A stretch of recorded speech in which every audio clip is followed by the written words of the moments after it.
For today's critical thought, we're returning to the dreaded A word, art, when it comes to your game. Good, bad, indifferent, what does it mean when it comes to selling your game? And what about AI art, and how that is impacting the market right now?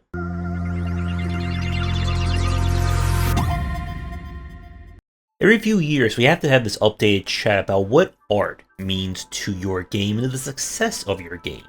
Because as we've talked about, the 2010s was a very pivotal time when it came to the growing scope and recognition when it comes to indie games. We've come a very long way from indie titles looking like basic shovelware to some amazing heavy hitters, and every year it seems to be growing more and more. What that means for developers starting out, of course, is how do you compete when it comes to art?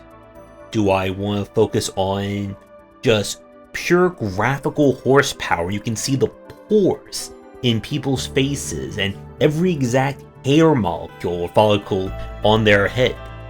What about pixel art? What about pop art, comic art? Plenty of art to go around. When it comes to game dev, one of the biggest challenges, especially for people entering the game industry for the first time, is you may not be good at art. Art is very hard. And this comes from yours truly, who has made some abominations when it came to drawing things freehand. And when we look at video games, especially, again, when it comes to how much the indie space has grown, we have seen some phenomenal games doing a lot with a little, or doing just a lot with a lot. For 2025, one of the most standout games when it came to art and just having an amazing art style was Look Outside. The RPG body horror just experience, where just every scene is a combination of what the hell is that? And And talking about Look Outside is a great example again of why art is a huge aspect when it comes to selling your game. I remember when I looked at the Game Jam version of Look Outside, this was I think earlier in 2025 or maybe late 2024. And people were talking about this on social media, and once again, just like with a lot of the other games I played, I downloaded, played for about 10 minutes and went, yep, this is going to be a really amazing game. And it's time, I guess we should quickly get to the knife-stabbing truth when it comes to video games and selling them. Art matters. It is the first thing that people will see. In some cases, it's the last thing people will see about your game.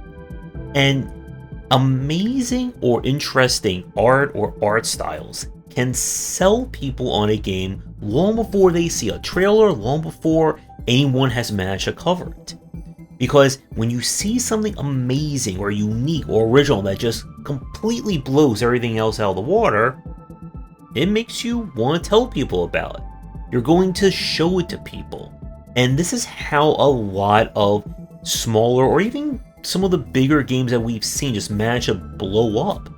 That they post an amazing image, an amazing GIF, whatever, and it does really well. Even if there's no gameplay whatsoever in that GIF or in that image, just being able to show someone that this is what my game looks like can be a huge selling point. Now, as I was saying a few minutes ago about kind of the fidelity when it comes to art, this is one of those points where a lot of people will again kind of misconstrue. When we say good art, what does that mean for a game? Is it the Ultra 4K super high def? Can it be pixel art? Can it be just binary? And when you're looking at video games like this, as we've said, there is always a very wide line between bad, good, and amazing examples of pick any art style. Pixel art, for a lot of people, view it as the lesser art, or it's not really art. It's incredibly easy to do 2D art, as I'm sure every artist watching this will love to comment on down below. However, as we've said, and as we've seen, there have been some amazing jaw-dropping examples of pixel art. The Game Kitchen, as a good example, they are developers behind Blasphemous, which was an incredible 2D pixel art style game. Their game before that was, I think it was The Last Door, which was just entirely pixels. And it still managed to have a unique and original art style. And it is a great point, I think, when it comes to trying to define what is good and bad art. Good art has to be coherent. There has to be consistency between everything in your game. It should not look like you just bought 200 assets packs off of the Unity store or any place, close your eyes, and just start picking and placing them in your game. Which somewhere an artist just had a heart attack as I described that. Even if you just use what a lot of people have dubbed programmer art, where you're just using like temp art or basic stuff until you get the real stuff in, is more than fine, at least at that stage.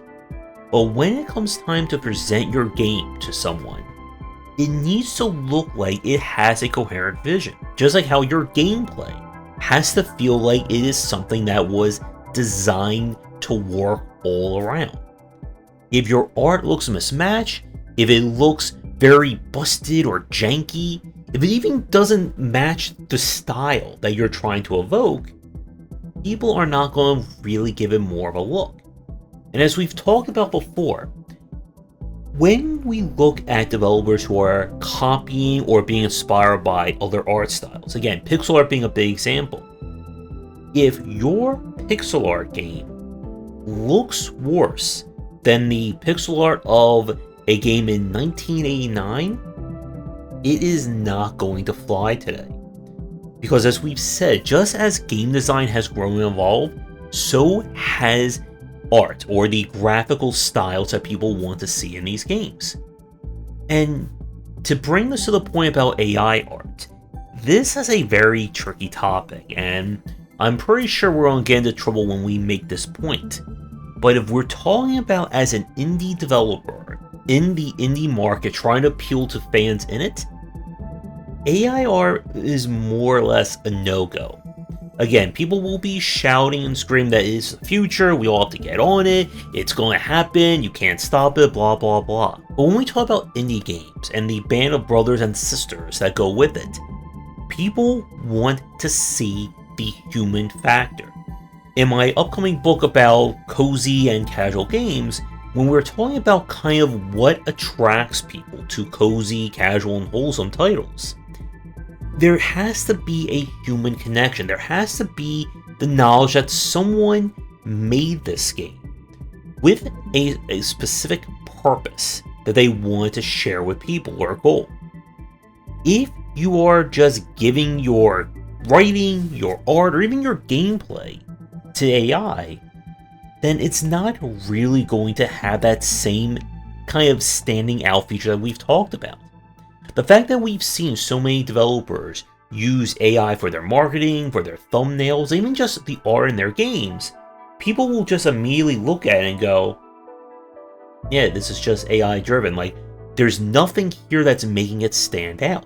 Or should I say, stand out in a good way. Because when people find out that your game is using AI art or AI text, a lot of people are just going to say, move on. Don't cover it, don't bother with it. And that takes us to this point, because I know a few of you are going to say this. What if I'm not a good artist? What if I can't draw to save my life? What if the most I can do is just have circles, squares, squiggly lines? Well, this is where we get, again, back to that dirty little secret, dirty little truth when it comes to game development. You either have to learn it, or you have to invest in it. Or, the third option, maybe you just make a game about circles and triangles and squares or squiggly lines. If you're really damn good at it, do something original. We've talked about many times in the past how limitations have been really amazing when it comes to defining a game. If you can just do literally everything and anything in your game, how do you decide what's going to be in it? We've seen lots of developers and first-timers struggle with, okay, I want to make this and this and this and this and this and this and this, and it's going to have everything that I ever wanted, and I'm just going to do it all in 2 years. But it's important to define constraints. not only what isn't in your game, but what is going to be in that title. And as we were saying, good art, when it comes to video games and game dev, it's not about just copying what someone else did. It's about putting your own unique look into it, or your own unique look and feel. Maybe it's not going to be the next Shovel Knight or the next Balatro, but if your game can at least stand out from everyone else and get that across to people, it will have a very, or at least a somewhat better time in the market. In a previous video, I brought up the examples, of course, of Slay the Spire and the deck-building roguelikes, and how Inscription became one of the best-selling ones simply by the fact that it looked nothing like Slay the Spire. If we're talking about a big-name example of a genre, your Stardew Valleys, Balatros, Vampire Survivors, again, going back to Lookout Siren, Fear and Hunger, if your game just looks like every other game that's trying to copy that game, then it is not going to do anything. Even, again, if you do something original with the gameplay. As we've said, and unfortunately for all the not so artistic people in the audience, the first thing someone is going to see is whatever art that you have. Be it an image you post, a GIF, or even just the capsule art of your game on a store page or during a major festival. And there has to be something that's eye-catching. And it again returns to this kind of overarching theme. What is the unique selling point of your game? How do you convey that to someone? And that's a topic for another video, because that goes way beyond art. But on the subject of art, can you show someone something they either haven't seen before, or they haven't seen in this particular style? Returning to Blasphemous, we've seen plenty of Metroidvania games. We've seen plenty of 2D pixel art games. But we definitely did not see a game that looked exactly like Blasphemous before. And just watching a few of the kill animations was enough to kind of sell that game for a lot of people. Now, does that mean that every game can sell itself purely on art alone? And to make things even more confusing, the answer is kind of no. We've played games that have just very basic art, or not exactly standing out visually, but has amazing gameplay and game design. Great tactical strategy games, tower defense games, RPGs, and more. And in this respect, this goes back to what we were saying a minute ago about consistency. That if you want to just focus on the gameplay and the game design, then the art at least has to make sense. It has to look like you actually gave a damn about how your game looks. Because if it doesn't, people are not going to look at the gameplay point of it. So if you're trying to sell a game that is gameplay first, art second, third, fifth, or eighth, this kind of is a bit of a tangent, but it's still important to point out. You need to get this in front of people who know that genre inside and out. Streamers, YouTubers, journalists, marketers, whatever. People who know the difference between a good, bad, and amazing example of insert genre here. That they could care less if your game is going to stand out visually, if it's just an amazing example of it. Genres like automation, IO incremental, you can do a lot in these games if you can prove that your gameplay stands out. And for the genre fans and experts of it, they're not as going to be beholden to amazing graphics or original art styles. These, of course, will help, but not everyone or not every game can have both ways in this respect, being completely original in terms of its gameplay and completely original in terms of its art. And consistency, as we were saying, is still a big point about this. Just throwing every single sketch and doodle you have into your game may not work, unless you're making a game about sketches and doodles doing battle. We've played a few of those games as well. And while the bar of quality has gone up, it also means that you can spend more time trying to perfect it. Now, when your game is out either on early access or a demo, that's kind of the end point. Because it is very rare for a game to release on their early access and then the developer to say halfway, a few months down the line, hey, we're going to completely redo all the art and the art style for my game. It will only take 2 months, right? And a few of you are probably having chest pains at that thought right now. To wrap things up for the video, art can mean a lot of things depending upon the genre. There are bad, amazing, masterclass, and everything in between examples. Genres have a specific look to them. Not exactly from an artistic standpoint or art style standpoint, but again, from a presentation point of view. And it's why it's important to play a lot of games of these genres when you're doing research. What does someone expect to see when they play a platformer, a tower defense, a survival horror, a first-person shooter, a space sim, a dating sim, anything else that you can imagine? Because having amazing art that also completely breaks the UI UX of a title is not going to stand. And you can have this horrible situation where you've just invested so much into creating this one-of-a-kind art style for your game that makes it borderline unplayable and unwatchable by anyone, and no one decides to check it out because of it. While video games are a visual medium, of course, it still has to be playable. And as we've said, you can do a lot, or your mechanics can carry a lot of your game if it is interesting and stands out enough. As we've said, if you can show someone using just all programmer art or all stick figures this amazing game design example, and people want to play it even in that rougher state, you're going to be really far ahead. But you must still think about the aesthetic of your game. What is the emotion or mood you are trying to set, and does your art fit that? If you're trying to make an ultra hardcore horrific survival horror title and your art looks like a bunch of, fluffy unicorn stickers and rainbows, something's not going to work.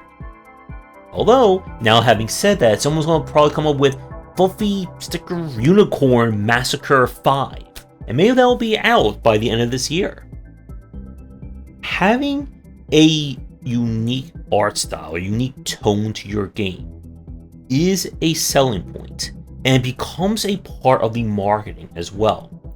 That if you become known enough and established enough that your art is as much of a selling point as your game, you are going to be in an amazing spot.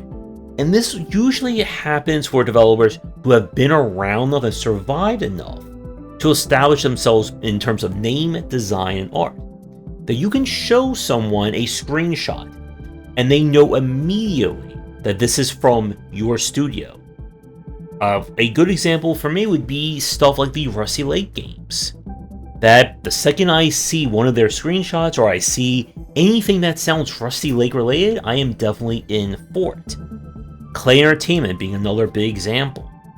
And again, this is kind of the best case scenario. This is something that takes a lot of time, it takes a lot of work to do, and it means you also have to be succeeding enough for people to grow and become your fan base.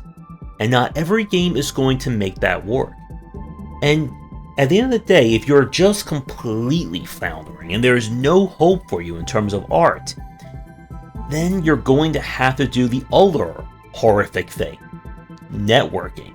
Try to find someone who you can work with and see if the 2, 3, or how many more of you can put your heads together and create a unique game. Because even if you have that amazing design, there has to once again still be a look and an aesthetic to that game. And you can't just say my aesthetic is just copying Stardew Valley or copying Doom. Now, of course, if you just want to use like pre-existing assets and templates like we see with like a GZ Doom or a partial conversion mod, that's fine. But when we're talking about selling an original game with your own unique and original gameplay, there has to be original art to go with it. So here's the final question. Can you think of games that did a lot with very little? Taking a basic art style, something that you've seen countless times, and did something groundbreaking with it? And can you think of developers who just went all out and made a unique visual feast that you've never seen before, that you may never have seen ever again? But with that, thanks for tuning in, and we'll hopefully have some more happier topics and those that don't involve me drawing anything for the future. Thanks for watching, and a special thank you to our Patreon supporters. If you enjoyed the video, do the YouTubing stuff, be sure to visit our Discord and Patreon, and you're interested in more in my thoughts on design, check out my game design books.